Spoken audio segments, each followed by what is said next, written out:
How's it going, everybody?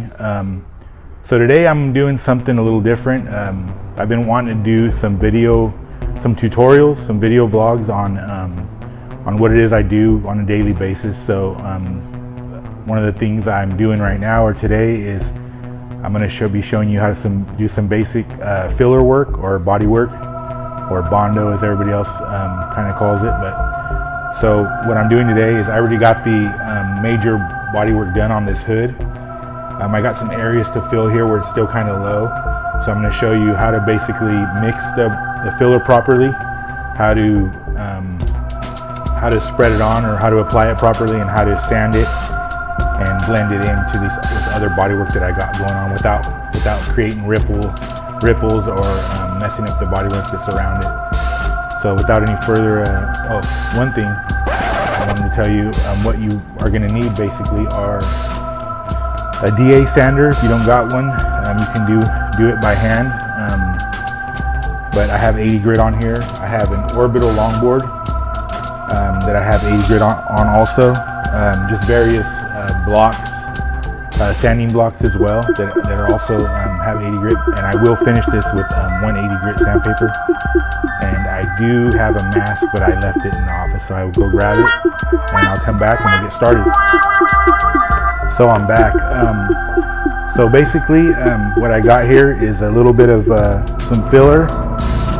I got some fiberglass resin, and I just use anything from like Walmart, AutoZone, just regular fiberglass resin, and the hardener. I put plenty of hardener on there because with the fiberglass resin it tends to take a little bit more hardener, but the thing is right now it's about 90 degrees where I'm at, so you're gonna have to work pretty fast to get the filler on, smooth out properly without it drying up on you. So I'll get going.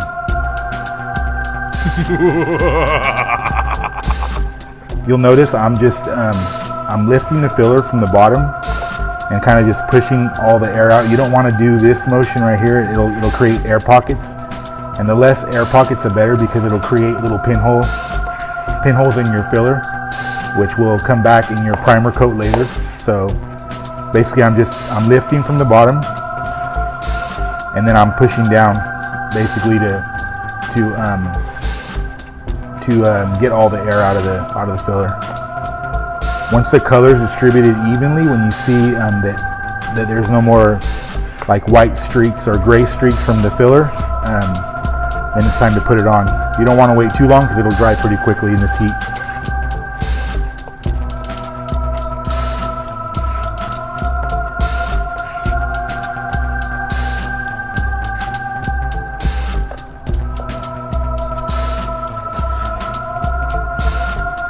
So I'm going to start on the edge, and I'm going to pull pretty tight just to get it going on the outside edge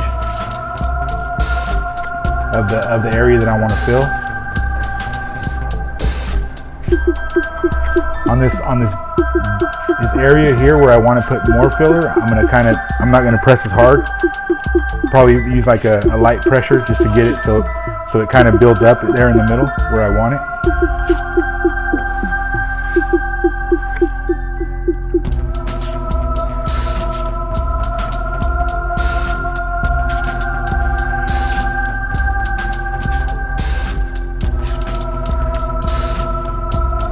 Don't just put filler on like in globs or like try to put it on where it's real heavy, because then it's harder to sand and get the edge blended in. You always want to make sure that you spread the filler appropriately so that you don't have a hard time sanding it. If you notice on the outside edge, I'm pushing down a lot harder than I am in the middle. Get any, seems like I got a little chunk or something, get any of those out.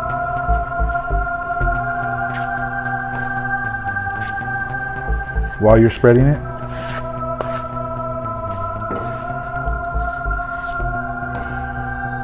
If you notice on the edges where I'm filling on the edges, I'm basically blending it in with the spreader. I'm using a metal spreader for this.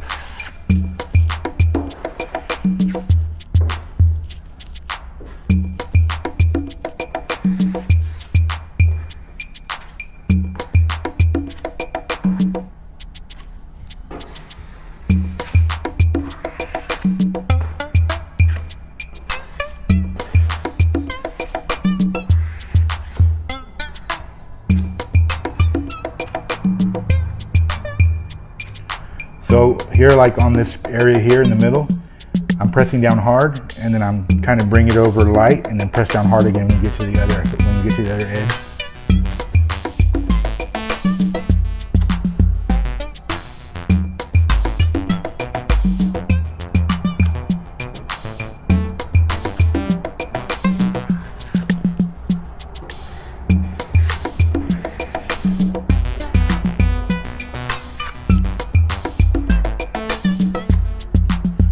Yeah, so that's pretty much it.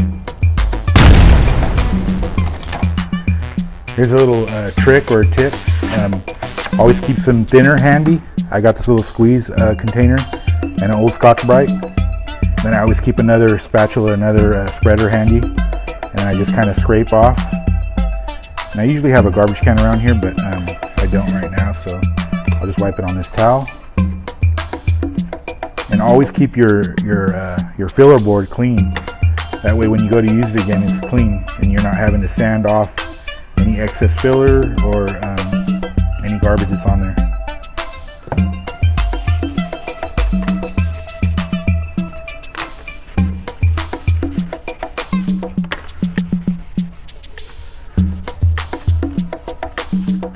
Bodywork takes long enough as it is without any extra steps that you have to take just to be efficient. The main thing is when you're doing bodywork is to get it done quick and efficiently. I always keep a dirty towel around. This stuff's so hot right. It's so hot right now. This stuff dries pretty quick. So. Give another dose of thinner.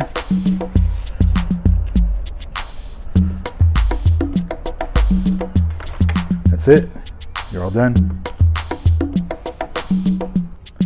So I'm back. So this filler is almost dry. There's a point when it's not sticky anymore. You can touch it. This is kind of sticky a little bit still.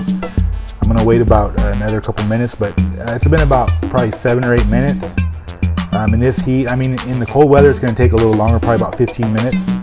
But in this heat right now, a good way to get this down quickly is not wait till it's completely hard, but basically you want it not sticky anymore, but still kind of soft, and then it'll kind of blend in a little bit easier. It's about ready right now. I'm gonna go ahead and hit it with the DA first with 80 grit on there. Then I'll probably go over it with the orbital longboard, and then I'll use some hand block with 80 grit on it as well to try to get that low spot blended in. So without any further ado, I'm gonna get started.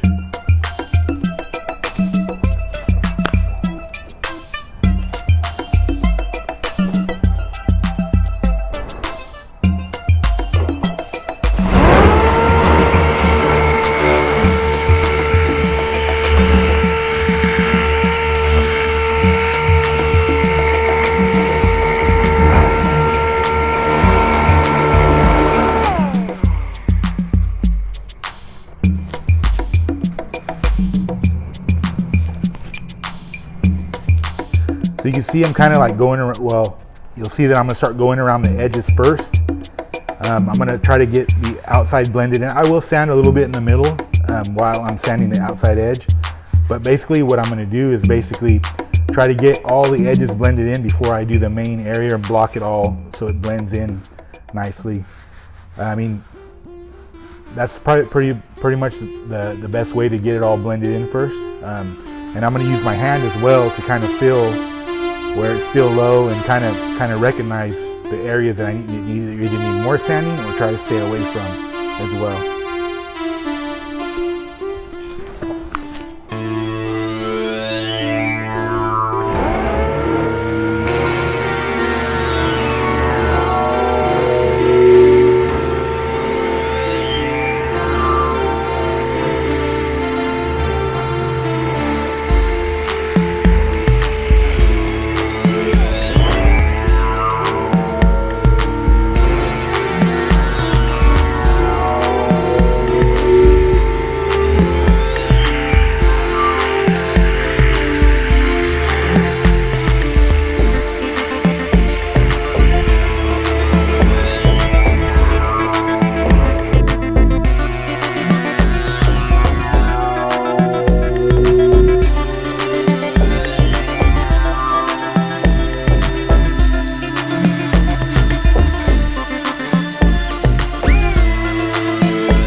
So if you'll notice, I'm kind of just blending the edge in still. I'm going over the middle part as well, but I'm more than anything, I'm getting this edge to blend in nicely. I still got a ridge right here and here. There's some low spots here that I'll probably have to end up filling again. But you know, it's coming along. You see, I'm kind of like basically using an X pattern and a straight line pattern. You always want to choose for the panel that you're working on the biggest block that you can fit in the panel, so that you don't want to use something like this on a panel this big. You'll end up creating like a ripple effect or waves. So always make sure you choose a block. I have a bigger, longer block than this, but for this is good. This is a long block. You always want to make sure you choose the right block for the panel you're working on and keep it parallel to the longer area. You don't want to be sanding like this.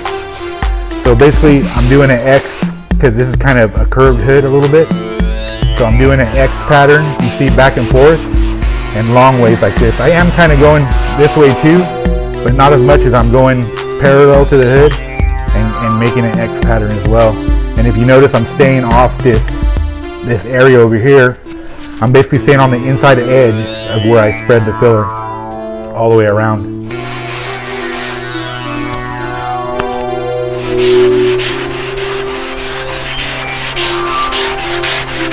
So in conclusion, I just wanted to recap on a couple of things. First and foremost, make sure that your substrate's always clean. Your substrate meaning your panel that you're working on is free of grease, dirt, dust when you're spreading your filler on. Second, like I said before, don't wait till the filler's completely hardened to sand. Make sure that you get it at the right time. You don't want it too sticky. You don't want it, but you don't want it all the way hardened either. Third, make sure you use the appropriate sanding tools or blocks or whatever, as well as air tools. Make sure you're using the right stuff, and keep the sandpaper fresh on the blocks, especially on these bigger panels where they're a lot flimsier here in the center areas, on the roof or on like the hood, even some of the bigger quarter panels on these older cars. And fourth, I'm using gloves. I'm always using gloves around these cars when I'm touching these cars. Even when I'm doing the final prep in the primer, you don't want to get the grease from your hands on the metal, especially. And then when you're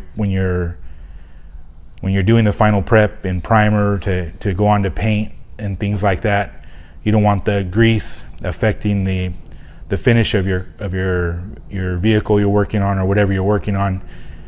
I've seen so many cars come back, not mine, but I've had redos of other shops that have came to me after they've already been painted for a couple years or whatever, and they've got little bubbles pushing through or whatever, because the substrate that's on it, or the paint or the primer or the filler, is not wanting to stick because there's some kind of contamination underneath it, which results in either a bubble or something. So always make sure you're wearing gloves. I think I've covered pretty much everything. If you have any questions, you can leave them in the comments below. Hit the like and subscribe button. I'm going to be doing more videos on custom painting. I do pinstriping. I will also put a link for my Etsy store in the description below. And I do all the music for the videos. I'll be starting a SoundCloud account pretty soon, and I'll also put the link if you like the music that was in the video, you can either go like it or download it or whatever it is I decide to do. But other than that, I think I've covered pretty much everything. If there's something you want to know specifically, leave a comment and I'll try to answer those as quickly as possible.